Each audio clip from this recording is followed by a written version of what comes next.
বালতি দাদি গোসল করাই দিছি। কেমন লাগলো? দাদি তুমি আজকে আমার ডাক দিলা।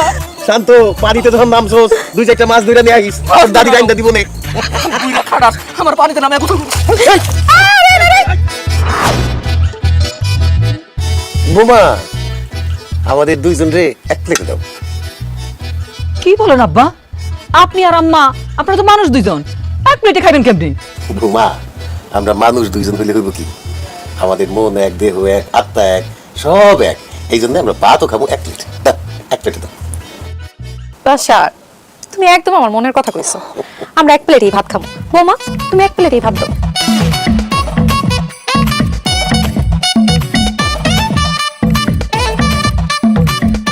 এই, তুই আমো ঘর থেকে 2টা বালিশ আছে তো, একটা বালিশ নিয়ে যাইস। এটা তুমি কি কও দাদা?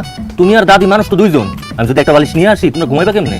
আমি আর তোর দাদি এক বালিশে নিদ্রা যাবো। 2 বালিশে শুইলে একটু আলাদা আলাদা লাগে। ভালো গো আব্বা, এসব কথা কইয়া আমার কাটা গায়ে আর নুনের সিটা দিয়ে না। একটু তাড়াতাড়ি খান আব্বা, তাড়াতাড়ি খান। চলো বাসার, আমরা খাওয়া শুরু করি। খবরদার, তুমি আর দিবা না।